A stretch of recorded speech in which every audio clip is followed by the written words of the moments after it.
بەناوی خۆی بەخشندەی میهرەبان سڵاو لە بینەرانی کەناڵی ئاسمانی پەیام هەوڵ دەدەین لەم بەرنامەی سۆراغی مێژوودا قسە لەسەر پێگەی کەعبە و ڕۆڵی زیارەتکارانی حەج لە شارستانیەتی ئیسلامیدا بکەین. قسە لەسەر ئەوە بکەین ئایا بۆ خۆی کەعبە چ کاریگەریەکیە لە مێژووی ئیسلامیدا بە پێچەوانەشەوە جگە لە مێژووی ئیسلامی ئایا بۆ خۆی پێگە و کاریگەری کەعبە لە مێژووی ئاینەکاندا چ ڕۆڵێکی هەیە؟ ئایا بۆ خۆی کەعبە وەکو سنتەرێکە لە ناو دڵی زەویدایە ڕۆڵی بینیوە لە هێورکردنەوەی دۆخی ناکۆکیەکانی ناوچەکەدا؟ ئایا کورد توانیوێتی چ سوودێک لە کەعبە و لە زیارەتکردنی حەج وەربکرێت؟ ئایا حاجیانی کورد لە ڕووی معنەویەوە دەبێت چی بگەڕێنەوە لە حەج و بیهێنەوە بۆ کوردستان؟ ئایا ئەو ناکۆکیانەی لە ناوچەکەدا ڕوویان داوە بۆ خۆی کەعبە و زیارەتکردنی حەج ڕۆڵی بینیوە لە نەهێشتن و کۆتایی پێهێنانیان؟ ئایا بۆ خۆی ئاینەکانی تر بایەخ بە ڕۆڵی حەج و کاریگەری کەعبە و پێگە گرنگەکەی دەدەن لە ڕووی مێژوویەوە؟ ئەمانە کۆمەڵێ تەوەری سەرەکی بەرنامەی سۆراغی مێژوومانە بە میوانداری هەریەک لە بەڕێزان دکتۆر زانا محەممەد ئەمین توێژەر لە مێژووی ئاینەکان و مامۆستای زانکۆ، مامۆستا ئاسۆڕەزا مامۆسای زانکۆ و توێژەر لە زانستە ئیسلامیەکان بەخێربێن بۆ ستودیۆی بەرنامەی سۆراغی مێژوو. دکتۆر زانا پێگە و ڕۆڵی کەعبە چییە لە مێژووی مرۆڤایەتیدا؟ یعنی ئایا کەعبەوە شوێنەوارە پیرۆزەکانی دەوروبەری چ ڕۆڵ و کارکردێکیان هەبووە لەوەی کە کاریگەریان لە دەرەوەی نیوە دورگەی عەرەب کە هەروەکو دەگوترێەوە دیاری کراوە چەقی زەویە بۆ دەرەوەی خۆی. بسم الله الرحمن الرحيم. الحمد لله رب العالمين حق حمده والصلاة والسلام على خير خلقه محمد وآله وصحبه أجمعين. بشكل دەستخۆشی لە جەنابە دەکەم، سپاس دەکەم بۆ ئەمیوانداریە، سڵام هەیە بۆ بینەران، داواکارم لەخوای گەورە حەجی حاجیانمان قبول کات و نسیبی ئێمەشی تێکە ئینشاءالله، نسیبی ئەوانەی تێکە کە حەزیان لێتی و مشتاقی ئەو شوێنە مبارەکەن. دیارە کەعبە مێژوویەکی دوور و درێژی هەیە، یەکێکە لە کۆنترین شوێنە پیرۆزەکانی سەرزەوی، یعنی بە بەدەقی قورئان کە خوای گەورە فەرمێت إن أول بيت وضع للناس للذي ببكة مباركة وهدى للعالمين. یەکەم ماڵێک کە لەسەر زەوی دامەزراوە بریتیە لەو ماڵێک کە لە مەککەدایە کە ماڵێکی مبارەکە و جێگای هیدایەتە. دیارە ئەم یەکەم ماڵیە لە بینی مێژوونووسان و توێژەران و لە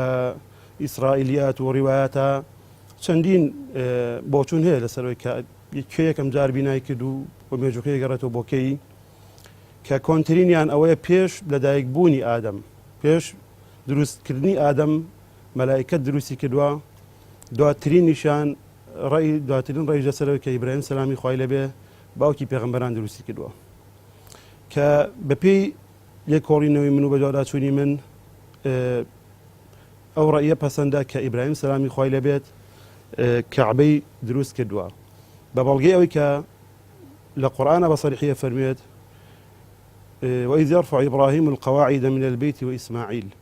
لم ئاتەدا بە سەریحی خوای پەروەردگار ئاماژە بۆ دەکات کە ئیبراهیم سەلامی خوای لێبێت لەگەڵ ئیسماعیلی کوڕی قەواعید و بنچینە و پایەکانی بیتیان دروست کرد، و بە بەڵگەی ئەوەش کە لە دوای قودس، لە دوای کەعبەی پیرۆز، دووەم مزگەوت کە دروست کراوە مزگەوتی بەیت المەقدس و مزگەوتی ئەقسایە.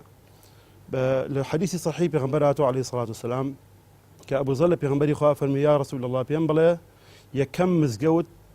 کام مزگەوت بوو دروست کرا لەسەر زەوی؟ پێغەمبەری خوا فەرمی بریتی بوو لە مزگەوتی حەرام. فەرمی ئەی دواتر دووەم مزگەوت کام مزگەوت بوو؟ پێغەمبەر عەلەیهی سەڵات وسەلام فەرمی مزگەوتی ئەقسا بوو. فەرمی چەند لە بینیاندا بوو مودەکە؟ پێغەمبەری خوا عەلەیهی سەڵات وسەلام فەرمی 40 ساڵ لە بینیاندا بوو. بەپێی ئەم بەڵگەیە بێت ناکرێ ئێمە بڵێن مزگەوتی حەرام یان کەعبە لە سەردەمی ئادەمدا دروست کرا سەلامی خوای لەبێ، ناکرێەوە بڵێن. بۆ چکە بینی ئادەم و بینی هاتنی ئیبراهیم سەلامی خوای لەبێ بۆ قودس و نەوەکانی ئادەم بۆ قودس هەزارەها ساڵە. لێرەش لە حەدیثەکە فەرمێت 40 ساڵ لە بینیاندا بووە، کەواتە ئەم ڕەیە بەهێزترین ڕەیە ئیبراهیم سەلامی خوای لێبێ کەعبەی دروست کرد، نەوەکانی یا کوڕێکی مباشر کە بریتە لە ئیسحاق سەلامی خوای لەبێ یا کوڕەزاکەی کە یعقوبە قودسیان بەدوای دروست کردووە، کەواتە ئەمە بەهێزترین ڕەیە کە لەو کاتەوە دروست کراوە. خۆی ئەمە گرنگی کەعبە دەرەخات کە ئیبراهیم سەلامی خوای لێبێ باوکی هەموو پێغەمبەرانە بەگشتی، کەواتە ئەگەرچی ئێستا ئاینەکانی تر اعتراف بەم حەقیقەتە ناکەن، ئیبراهیمیان قۆڕخ کردووە بۆ خۆیان یەهودیەکان بە باوکی خۆیان ێزانن و نەسرانیەکانیش بە باوکی خۆیان ێزانن قورآنیش ئەم حەقەتە ڕوو نەکاتەوە فەرمێ ما كان إبراهيم يهوديا ولا نصرانيا ولكن كان حنيفا مسلما ئێمە ئاڵێین ئیبراهیم باوکی پێغەمبەری یەهودیەکانیش بوو و باوکی پێغەمبەری نەسرانیەکانیش بوو و باوکی پێغەمبەری ئێمەشە کەواتە لە حەقیقەتدا قودس کەعبەی پیرۆزیش مڵکی هەموو ئاینەکانە مادام ئیبراهیم دروستی کردبێ لە لای یەهودیە حەقیقەکان با بڵێن ئەهلی کتابی حەقیقی کە شوێنکەوتەی موسا بوون دەبێ پیرۆز بوو بێ و لە لای شوێنکەوتەی عیسای حەقیقی دەبێ پیرۆز بوو بێ و ئەمە ئەومان بۆ دەرەخات کە فعلا لە لای هەموو ئاینەکان پێگەیەکی تایبەتی ئەوەی جەناب و باسیەکەی مەوەسا طبعا خلافێکی زۆرێ بە تایبەتی ئیبن کەسیر تەبەری و هەندێک لە مێژوو نووسەکان خلاف دروستەکەن لەسەرەوەی کە وەکو جەنابەت فەرموو لە پێشداوە بە حکمیەوەی بازەوە کرێ کە لە ئاسماندا بەیت المەعمورە بوو مەلایکە تەوافی بە دەورا کرد و دواتر لەسەر زەویش ئەمە دروست کراوە خوای گەورە دروستی کرۆ هەندێکەڵەن بەر لە ئادەم هەندێکەڵەن سەردەمی ئادەم عەلەیهی سەلام ئایا ئەو خلافە کە دروست بووە پەیوەندی بە ئاینە جیاوازەکانی ئاینە تەوحیدیەکانەوە نییە کە وەکو باسی کرد جەناب لە سەردەمی حەزەتی ئیبراهیم بە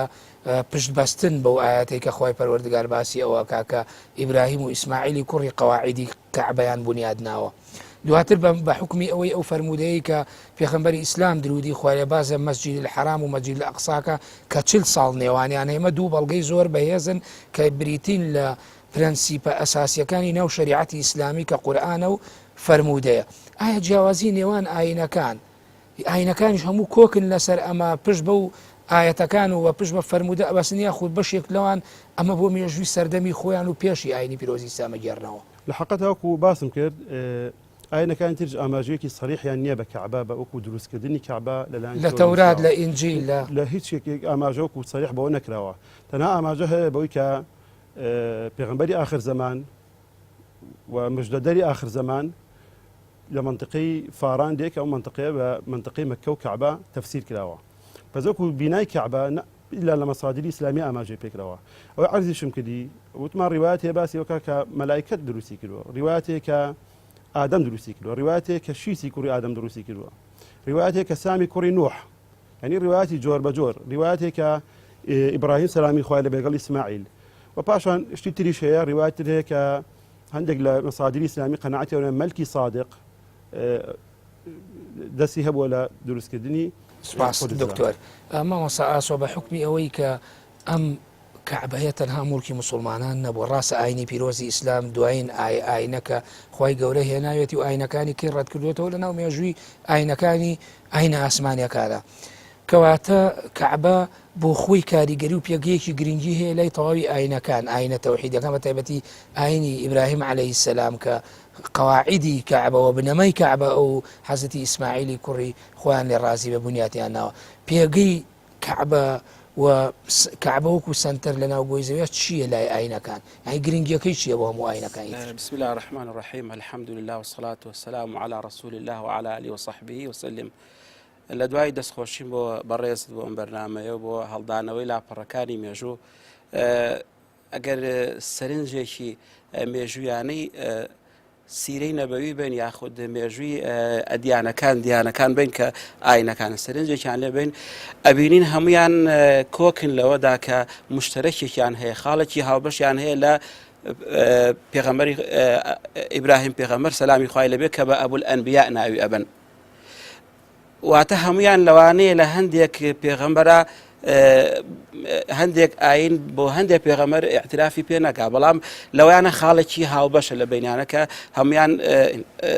ئیعترافی پێ ئەکەن و دانی پێیانن کە ئەمە پێغەمبەرێکی ئەوانە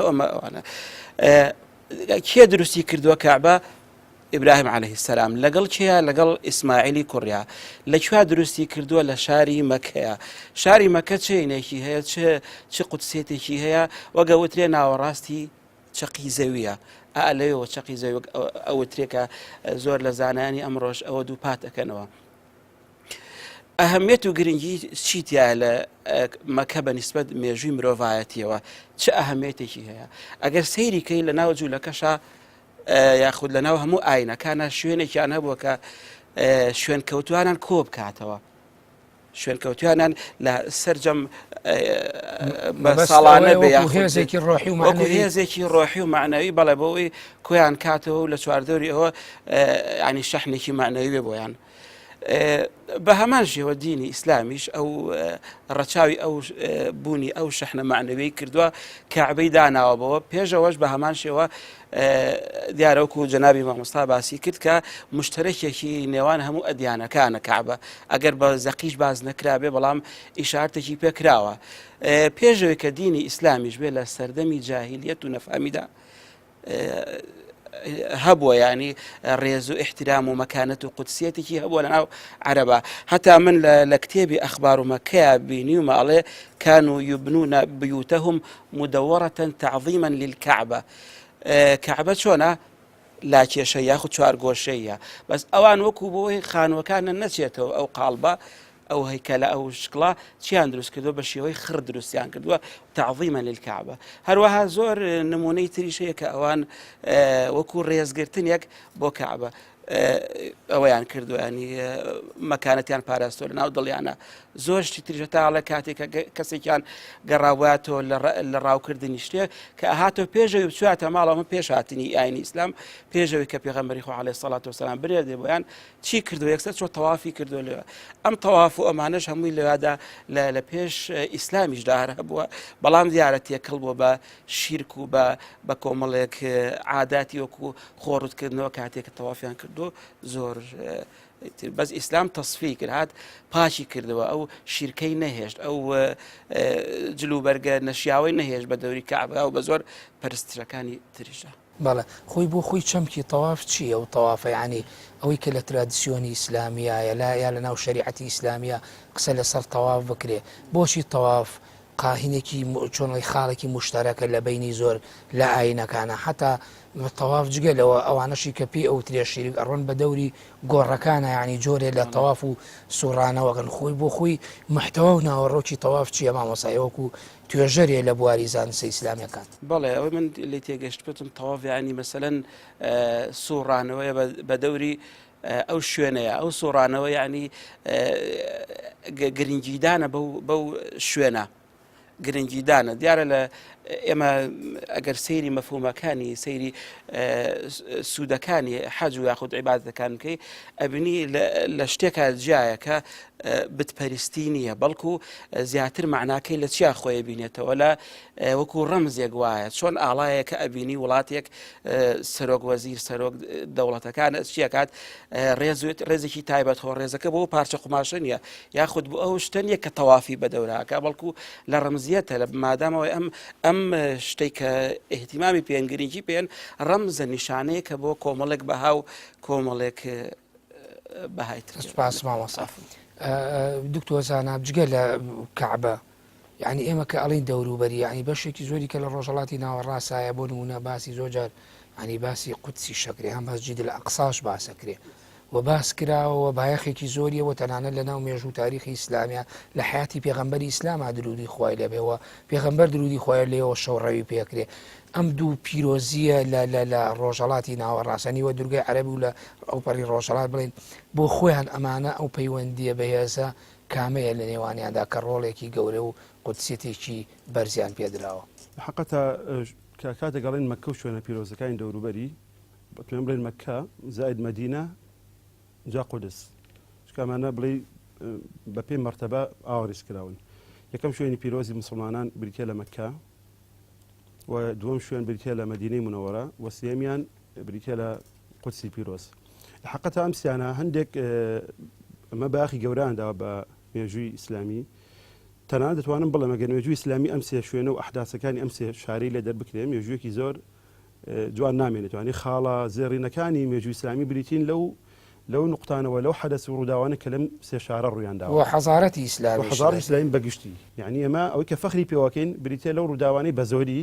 بریتە لەو ڕووداوانی کە لەو سێ شوێنە ڕوویدا حەزارەتی ئەم ئاینەکان و هەم ئیسلامیش ینی بەر لە ئیسلامیش خۆ ئەم شوێنە لە قودسا بڵێ لە قودسا مشتەرەکن یعنی مشتەرەکین چکە کوردستاکە شوێنەکە کە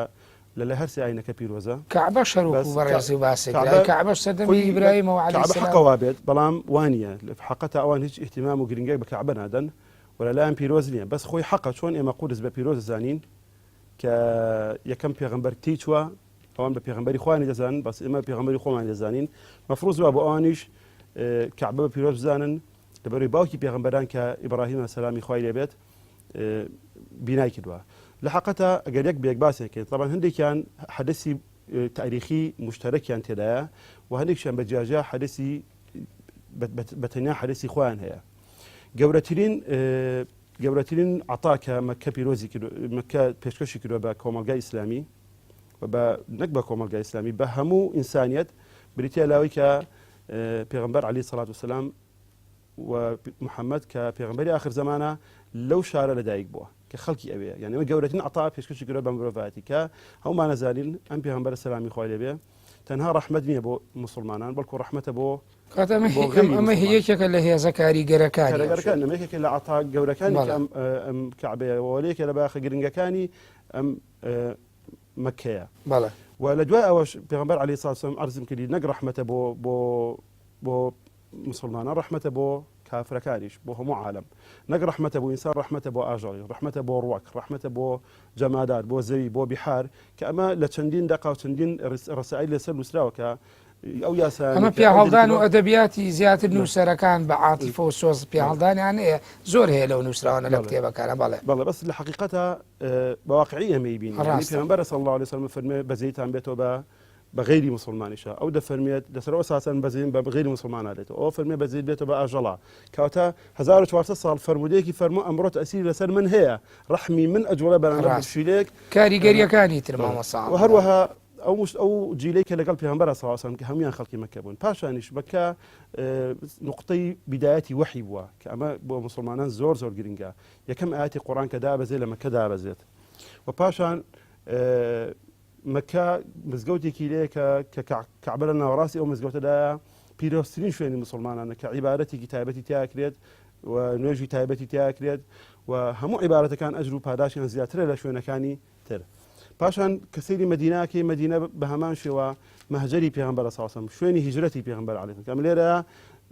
حەدەسێکی مشتەرەکە لە بینی مەککە و مەدینە پێغەمبەر صلی الله علیه وسلم لە مەککەوە هیجرەتەکە دەچێتە مەدینە درێژە پێدەری مەککە درێژە پێدەری کارەکانی مەدینە و حەدەسە گرنگەکان وەکو تەحویلی قیبلە گۆڕانی قیبلە کە دیسان ئەویش مشتەرەکە لە بینی مەدینە و لە بینی قودسە کە ئەمە ئاماژەشە بۆ نەقڵکردنی سیادەی زەوی لە بەنی ئیسرائیلەوە بۆ بەنی ئیسماعیل حقیقەتە ئەمە نقطەیەکی میمە یعنی گۆڕینی قیبلە لە قودسەوە بۆ مەککە تەنها ڕووەرگێڕانێک نەبوو ئاماژەیەکیش بوو بۆ ئەوەی کە تا ئێستا تا پێغەمبەری عیسا عەلەیهی سەلام تا پێغەمبەری پێش محەممەد عەلەیهی سەلام کە عیسا بوو سەلامی خوای لێبێ سوڵتەی دینی و سوڵتەی سیاسی لەسەر زەوی بەدەست بەنی ئیسرائیلەوە بوو بەڵام لێرە کۆتایی پێدێت دێتە بەدەستی بەنی ئیسماعیل کە پێغەمبەر عەلەیهی سەڵات وسەلام ڕاستەکە تۆ ببوورەکە بیری نەچێت و باسی حەجی کرد بەڵام ئێمە بینین کە خاش دروشمەکان دێن بۆ ڕۆژهەڵات بۆنمە ئۆربانی دووەم کاتێ لە فەڕەنسا و لەو ناوچانەی کە لە مەجمەعی کلێرمۆنا دێ بانگەشە دروستەکات و بۆ وڵاتانی ئەڵمانیا و شوێنەکانی تری ئەوروپاشێ داعیەکانە نێرە و بانگەشەی حەجەکەن میعنی بۆ پشگیریەکی بۆ چوونەکەی بەڕێزن ئەوان دێن لەبری ئەوەی کە ئەو حەجەی کە وەکو تۆ فەرموود یعنی باوکی پێغەمبەران ئیبراهیم عەلەیهی سەلام کە بینای کەعبەی داوە قورئان جەختی لێ ئەکاتەوە ئەوان دێن حەجەکە بۆ کوێکەن بۆ بەیت المەقدیسەکەن بەڵام چی لە پشتەوەیە کۆمەڵی ئاماژەی سیاسی و عسکەری لە پشتەوەی بۆ داگیرکاری خۆی لە حەقەتە فعلا یعنی ئەو دافعانە بووە یەکێک بوو لە دافعە هەرێ بەهێزەکان بۆ هاتنی ئەو هەموو خاس دروشمە لە ناودەرگەی ئەوروپاوە بۆ منطقی فەلەستین و بۆ قودس یەکێک لە دافعە هەرە گرنگەکانەوە بکە پاشا ئۆربان کە خەڵکی بەوە هاندا بە پاپا بەوە خەڵکی هاندا کە ئەوە شوێنی حەجەکەتان کە بریتێ لە قودس لە خەتەردایە یعنی دافعێکی زۆر گرنگ و زۆر مهم بوو لە دافعانەی کە ئەو خەڵکی هێنا بەرەو سەزانە من پرسیارێکەکەم جگە لەوە ڕاستە ئاینەکانی تر بەشێکیان نەسە بە منحەریفی ئاینی جوولەکەیە مەسیحیە ئەو ئاینانەی تر کە کەمینەیەکەن خۆشیان بۆ ئەو پێغەمبەرانەش بە باپیرەی خوان و بە پێغەمبەرانی خۆیان ئەزان یعنی ئایا تا چ ڕادەیە ئەوان جگە لەوەی کە ئەوەی پێش جەنابەت باسی کرد پەیوەندیەکی بەهێزی ئەوانە ئەمێنێتەوە لەگەڵ کەعبە ئایا لە تاریخی خۆیانە جیاوازەوەی ناچن حەجکەن و ئەرکانی ئیسلامی تیاجە ئەرکانی ئاینەکانی خۆیان تیا جێبەجێکەن. ئایا بۆ خۆی لای ئەوان پێگەیەک و گرنگی هەیە لە ناو تاریخ و لە ناو حەزارەتی ئاینەکەیانە؟ بەڵام ناوبڕێ وەرگم دوای ناوبڕەکە وەڵام بەرەوە. بینەرانی بەڕێز و خۆشەویست، ناوبڕێکی کوروەردەگرین و دەگەڕێنەوە لاتان.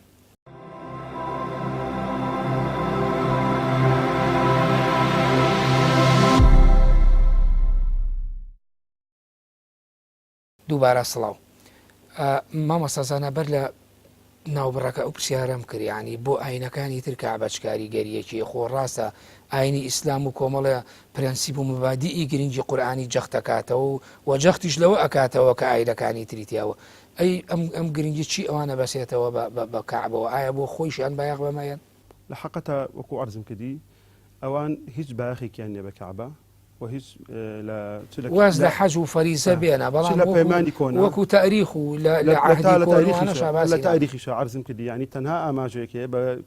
کە ئێماڵێن ئاماژەیە بە پێغەمبەری آخر زەمان کە محەممەد عەلەیهی السەلاتو وەسەلام کە لە منتقەی فاران دێت کە بریتە لە کەعبە، غێریەوە هیچ ئاماژەیەک نییە بۆی کە نە بە بینای کەعبە و نە اعترافەکەن بۆی کە ئیبراهیم سەلامی خوای لێبێ کەعبەی بینا کردووە و نە اعتراف بە پیرۆزی کەعبەشەکەن. تەنها ئەوەندە هەیە بۆ ئەوان ئەوەندە گرنگە حەقە گرنگ بێت کە ئێمە اعترافەکەن بۆی کە ئیبراهیم سەلامی خوای لێبێ کە پێشەوەی باپیری پێغەمبەری ئێمە بێ باوکو باپیری پێغەمبەرەکانی ئەوان بووە، ئێمە بەبانی و بە دروستکەری کەعبەی ئەزانین. مامەساس و فەریزەی حەج کە پێنجەمین ئەرکانی ئیسلامە خۆی گەورە بەپێی توانە دایناوە لەسەر شانی موسڵمانان.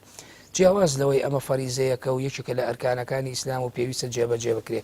کاریگەری فەریزەی حەج لەسەر عەقڵی تاکی موسڵمان چییە؟ بۆ خۆی ئەوەی کە لە تاریخا بۆ کۆمەڵی ئەزمونمان هەبێ چ کاریگەری و ڕۆڵێکی هەبووە لەسەر عەقڵی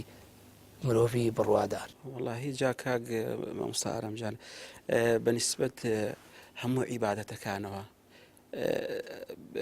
دوو جۆر کاریگەری هەیە، دوو لایەن سوودی لە دوو لایەنەوە هەیە. لایەنە دنیایەکەی هەیە کە ئاسەوارە شوێنەوارە دنیایەکان لەگەڵ لایەنە قیامەتەکان.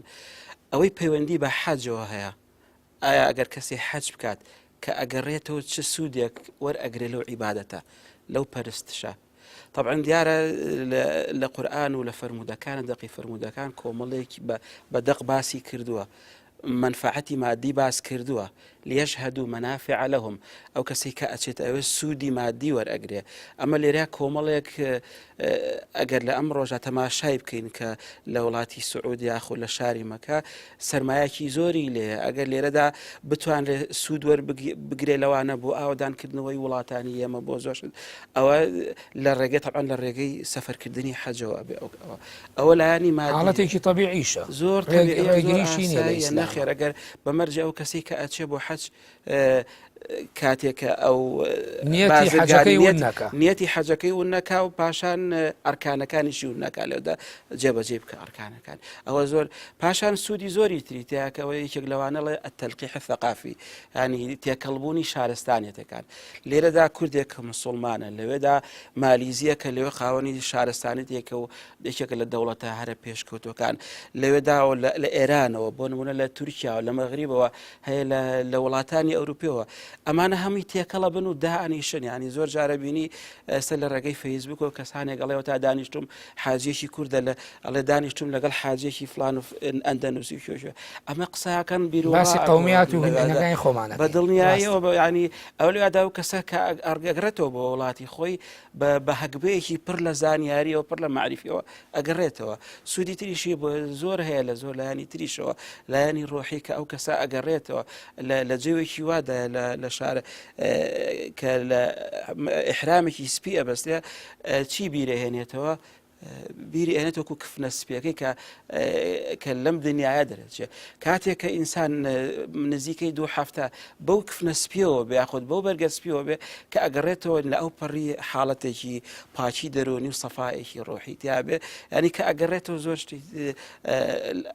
وەکو ئینسانێکی تر ئەگەڕێت وەکو مەخلوقێکی تر. بۆیە پێغەمبەری خوا صلی الله علیه وسلم دەفەرمێت کەسێک کە حەجی کرد من حەجە فەلەم یەفسوق کان کەیەومە وەلەدەته ئوموه، واتە ئەو کەسە وەکو ئینسانێکی تری لێدێ، ینی جیا لەو ئینسانی تر. بەڵێ یعنی کەعبەکە هەروەکو دەوتێت دەکێتە چاقی زەویەوە یا دڵی زەویەوە. ئەمە چ کاریگەریەکی لەسەر ڕەوتی ڕووداوەکان دروست کردووە؟ ئێستا ئێمە بمانێەوە نەمانەوێت لە سەر زەویە چەندین جار جەنگی ماڵکاول کرد دروست بووە و ناکۆکی سیاسی هەبووە ململانێ هەبووە شەڕی عسکەری هەبووە ئایا بۆ خۆی کەعبە ڕۆڵێکی لە هێوەرکردنەوەی ئەمە هەبووە کە کەعبە وەکو بەڕێستان ئاماژەشتان بۆ کرد هەم ئاەتە پیرۆزەکانی قورئان هەم توراسی زانایانی ئیسلام و هەم پێغەمبەران عەلەیهی سەلام هەمویان جەختیان لە پیرۆزی کەعبە کردوێتەوە بە تایبەتی لەو کاتەوەی کە حەزەتی ئیبراهیم بنیادی ئەساسی کەعبەی ناوە. من لێردا ئاماژە لە سەردەمی نوێدا ڕۆڵی مەکە بۆ ئاشتەوایی لە جیهانە ئامادە بە چەند نمونەیەکەکەم کە لەم سەردەمە ڕوویداوە لە حەفتاکانەوە شەڕی لوبنانی جەنگی ناوخۆی لوبنانی بەرپا بوو بەڵام لە کوێ کۆتایی پێهات کاتێکە لە مەکە دانیشتن وانی اتفاقیان کرد بە هەمان شێوە فەڵەستینەکانیش بە هەمان ئەوە دووبارە بووە لە دوای ڕوخانی ڕژێم لە 2003دا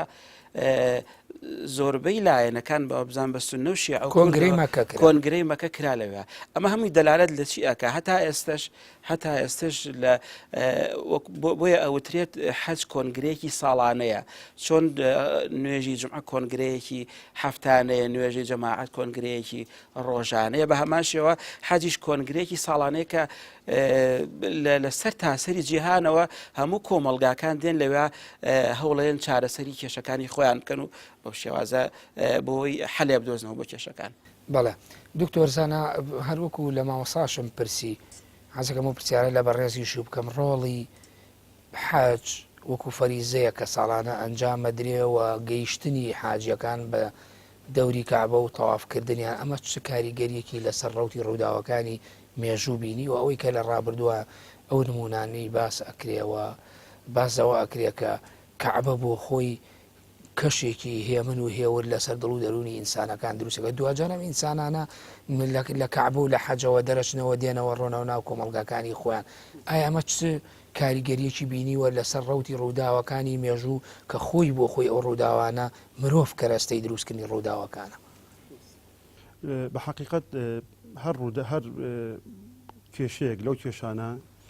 گەشت بێتە کەعبە و مەکە دڵنیا بە چارەسەری بەخۆی بینیوە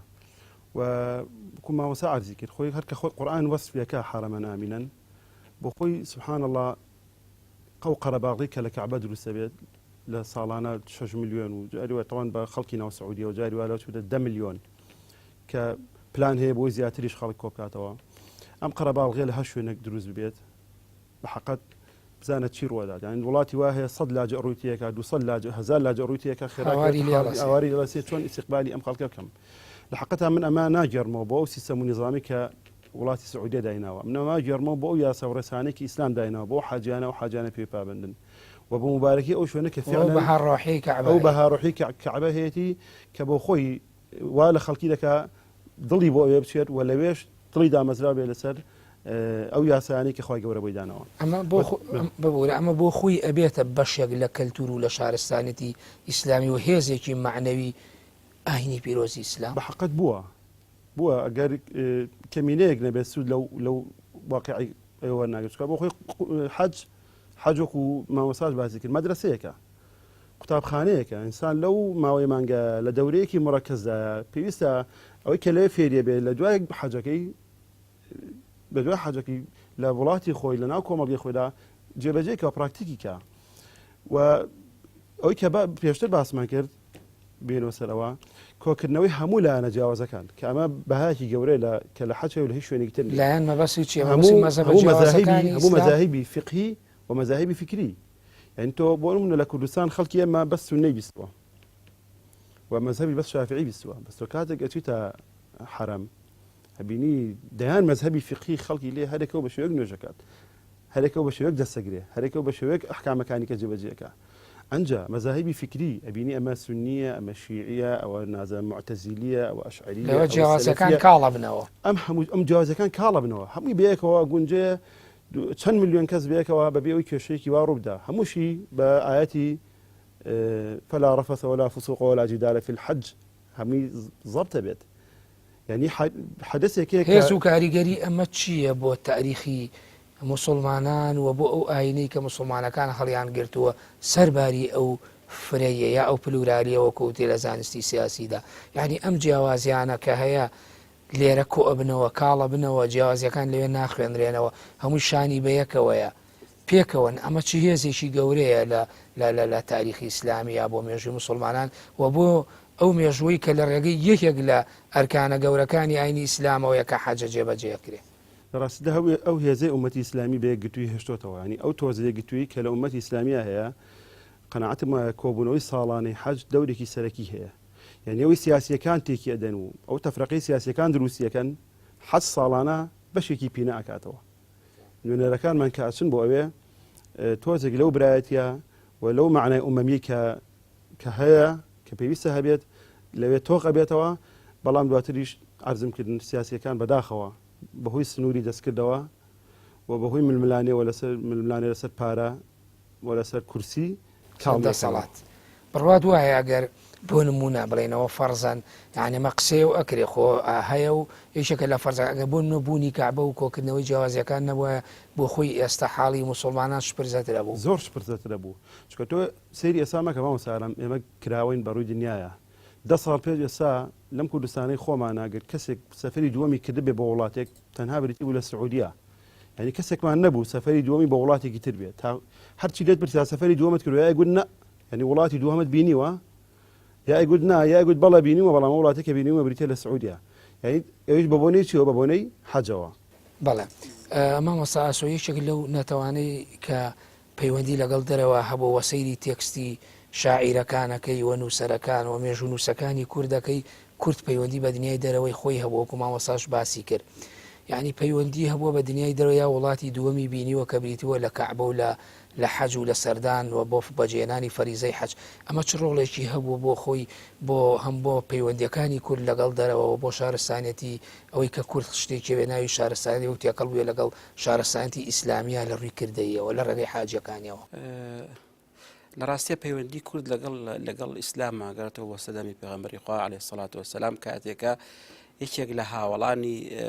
بە ناوی جابانی کوردی بوو جابانن کوردی ئەمەیان ئەوە ترێکە لە وڵاتی کوردستانەوە سەفەری کردووە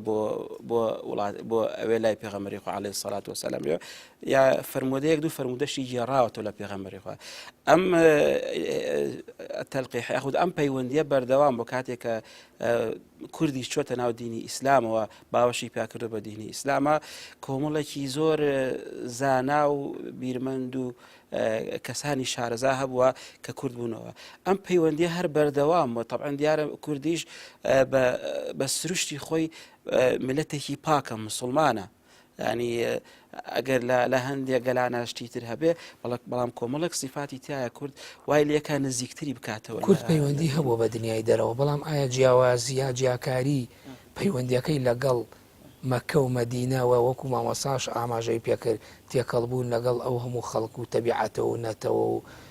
شێوە مەزهەب و نازانم چیە جیاوازانی ترچی بووە یعنی ئەمە بووە بە چ زەخیرە و پاشخان و سەرمایەشی گەورە بۆ کورد کە لەو سەرەوە لەگەڵ خۆی هێنابێتەوە وەڵا بەس مەڵبەت حاجەکانە حاجەکان بە تەئکید کە گەڕاوەتەوە بە عەقڵێتێکی کراوەترەوە گەڕاوەتەوە ینی تێکەڵ ڕۆڵی هەبوو لە گۆڕانکاری عەقڵێتی تاکی کوردیە ئەبێت ڕۆڵی هەبوو بێ ئەبێت چەند ینی توێژینەوەیکی وا ورد نییە لەسەر ئەو بابەتانە بەڵام ینی ئینکار ناکرێت کە ئەو بابەتە پێویستی بە توێژینەوەیکی ورد و زانستی کاریگەری چییە حەج لەسەر تاکی کوردی لە کاگەڕاوەتەوە ئەوە پێویستی بەلای منەوە پێویستی بە توێژینەوەیکی ورد هەیە بەڵام بە دڵنیاییەوە کاریگەرێکی چاجی هەبووە کاتێ کە ئەو کەسە گەڕاوەتەوە بۆ وڵاتی خۆی ینی بۆ بە عنسورێکی فعال بۆ بە ئەندامێکی سوود بەخش لەناو کۆمەڵگەکەی خۆیان بە بڕوای تۆ ئەی بۆ ژیانی ئەمڕۆی مسلمانی ینی بۆ ئێستای مسلمانان کە بۆ هەموو جیاوازیەوە بۆ هەموو بەریەکەوتنەوە خۆ ڕاستە لەوانەیە بە ناوی ئاینەوە نەوێ بەڵام لەناو وڵاتانی مسلمانە ناکۆکیی زۆر هەیە لەسەر دەسەڵاتی سیاسی و ناکۆکی هەیە لەسەر مەزاهیبی جیاواز و جیاوازی بیرکردنەوە و ناکۆکی هەیە لەسەر نیشتە جێبوون و یعنی ئەو جیاوازیانە زۆرجار سەری کێشاوە بۆ سنوورەکانی ینی هینی بەزان و خوێن ڕژاوە. ئایا بۆ خۆی حەج و زیارەتکارانی ماڵی خواوە ئەوانەی چوون و هاتوونەوە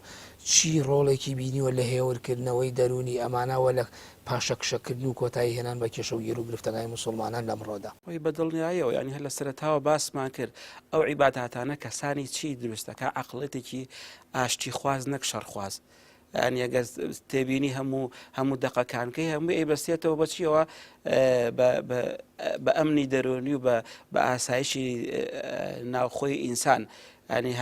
شتێکەکەی ئەبێ دەرەنجامەکەی ئەوە بێ نوێژەکەیت ئەبێ دەرەنجامەکەیەوە بێ کە هێمنی و ئاسایش بۆ خۆت و بۆ خەڵکانی تر دروستکەی. بەدڵنیایەوە حەجیش ئەو کەسەی لێەوە ئەگەڕێتەوە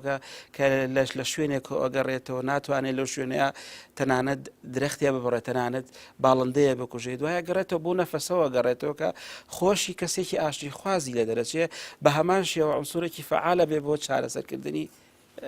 کێشەکانی. وتەیەکی شریعەتی هەیە لە حاجیەکان کە ڕۆن بۆ حەج بە جانتای پڕ و مشکی خاڵیەوە دێنەوە. ئایا بۆ خۆی ئەم پرەنسیپە ڕاستە تەعمیم ناکرێت بۆ هەموو هەیە، بەڵام ئەم بۆچوونە لە چیەوە سەرچاواگرێ بۆ ئەم بۆچوونە بێ دروست بێت؟ ئەوە لە تێنەگەیشتنەوە لە ئەو کەسی کە ئەڕوات مەفروزە حاجەکانمان کە لێرەوە ئەچێ بۆ حەج تەنها مەبەستی ئەوە نەبێت کە بە ئاوێکی زمزم و بە سیواکێکەوە بگەڕێتەوە و خەڵک دەستی ماچکە، بەڵکو پێویستە کاتێک کە ئەگەڕێتەوە ینی کاریگەری ئەو 2 هەفتە یاخود ئەو 3 هەفتەی ئەو مانگەی پێوە دیار بێ کاتێک کە ئەگەڕێتەوە. بەڵێ ئەمە وەسەزانە پێویستە حاجیانی کورد ئەوەکو باسم کرد کاریگەریە دەرەکیەکە بوو مامۆستا ئاماژەی پێدا. حاجیانی کورد جیاواز من ڕەهەندە مادیەکەم مەبەستنی هەڵبەر ڕەهەندە معنەویەکەم مەبەستە کە ئەچنە حەج و فەریزەی حەج بەجێن. تەمان مێژوویەکی زۆر دوور و درێژی ڕووی مێژووی زانایان و عولەماکانی کورد ئەخوێنیتەوە، شاعیرەکان ئەخوێنیتەوە، ئەوەی مێژوو نووسەکان باسییان کردو، تەنانەت سەرکردە و میر و پادشا و دەسەڵاتدارەکان ئەخوێنیتەوە، زۆربەی زۆریان زیارەتی ماڵی خۆیان کرۆ چوونەتە حەج. یعنی ئایا ئەمانە بۆ خۆیان چیان هێناوەتەوە لە ڕووی معنەوەوە بۆ ئێستا پێویستە چی بهێننەوە لەگەڵ خۆیانە؟ پێشوی وەڵامی پرسیارەکەت بەمەوە باسیوت کرد میر و پاشاکان و شاعیر و ناودارانی کورد هەموو چوونەتە حەج. بەس بەداخەوە ئێستا سیاسەکانی ئێستامان ناتوان سوود لە ڕۆڵی کەعبە و حەج وەربگرن بۆ دۆزی سیاسی کورد، ینی سوودێکی حەج بەکار بێن وەکو سوودێکی دیبلۆماسی لێ ببینن. بۆ لە ڕابردووە ئەوان وەریان گرت پاشا و میرەکان. بەڵێ تۆ تەسەورەکەی سەلاحەدینی ئەیوبی کە 55-57 ساڵ ژیاوە تەسەورەکەی حەجی نەکردووە، هەوڵی بۆدا زۆر هەوڵی بۆدا بەڵام نەیتوانی. یەکێ لە هۆکارەکانی کە بووی نەکراوە لەبەر و تەمینی ڕێگای حەجی کردووە، حیمایی ڕێگاکەی کردووە بە خەڵک حەج کات. ئەمە لە مێژوان وسراوەوە تا ڕۆژەکان ئەڵێن هەوڵیاوە بەڵام نەیتوانی خۆی پێی بگات. بڵێ هەوڵەکە ئەوە بوو، ینی چەند ساڵێک مەژغوڵی پاراستنی ڕێگاکانی حەج بووە لە شامەوە خەڵک بێت بۆ حەج، خۆی حەجی بۆ نەکراوە. ئەمە هەتا ڕۆژی قیامەت فەخرە بۆ کورد. بە سەرکردەی ئێستا سەرکردەکانی کوردستان من ئاگادارم سەرکردە هەبووە لە ڕیاض لە مؤتەمەر بووە، پێیان گوتون هەرموتان داوەتن بۆ عومرە بۆ زیارەت، هەموو سەرکردەکانی شەرقی ئەوسەط چوون ئەو نەچووە، یعنی ئەمان ناتوانن سوودی لێ ببینن. ئەوەکو بۆ قەزەی کە فەرموود، یعنی ئەمانەی بەداخەوە کۆن وانە بوون بەس تازەکان وان. بەڵام بەنسبەتەوە حاجی چی بێنێتەوە؟ حاجی بە قەناعەتی من ضرور نییە سیواک و خوورما و ئاو بێنێتەوە، بەقەدەر ئەوەندەی کە ضرورە ئەخلاقیاتی حەج بێنێتەوە بۆ ئێرە. حەج هەمووی ئەخلاقە، ئەگەر ئەحکامەکانی جێبەجێیەکە و مەناسکەکان جێبەجێ کە ئەخلاقی تیانە بێت، من حەجە فەلەم یەرفوث وەلەم یەفسوق رجع کەیەومی وەلەدەته ئومه، یعنی پێویستە ڕەوشتی جوان و وتەی جوان و ئەخلاقی جوان لەگەڵ خۆی بێنێتەوە. ئەمە یەک. دوو، موقف ئیجابیەکانی حەج دقڵکە بۆ ناو کۆمەلگای خۆمان، نەک موقف سلبیەکان. موقف ئیجابی بۆ نمونە تۆ لێ کەسێکی هیندیە بینی، هەزارەها هیندی لێیە، هەموو ڕۆشی جوانیان هەیە، بەس هیندیەگە بینی ڕۆشتێکی ناشرینی هەیە، لێرە دیر ناو کۆمەلگای خۆت باسێکیتەوە، وەڵاو هیندیانە ئاوان، وەڵا فڵان مالیزیانە ئاوان، 100 مالیزیە بینیم و بە شێوازی جوان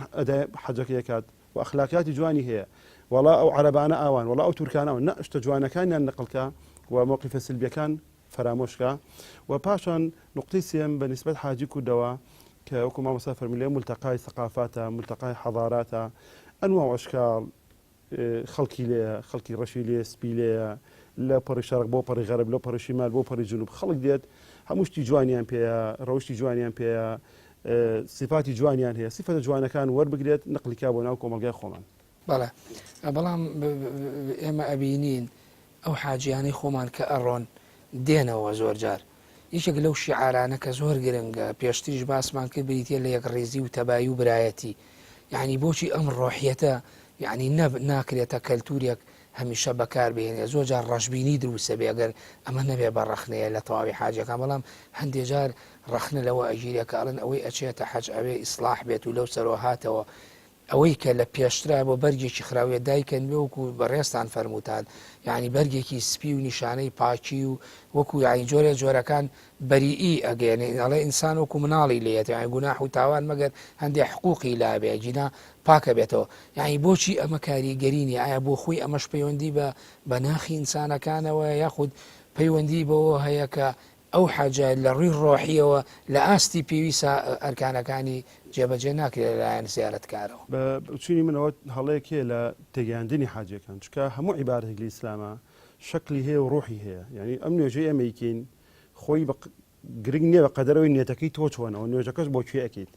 و هەمان شێوە ڕۆژوەکە بە هەمان شێوە حەجیش خۆی گەورە لە باسی ئاتەکانی حەجا فەرمێوە تەزەوەدوا فإن خير الزاد التقوى يعني ما بس لحاجەکە تەقوایە تەقواکەش ئەوەیە کە جەنابە دەفەرمی کابرا لە حەج دێتەوە لە بازارە دەستەکە بە قۆڵ بڕین لە حەج دێتەوە نەزەرەکە لە حەج دێتەوە درۆکە لە حەج دێتەوە لەگەڵ زاڵمە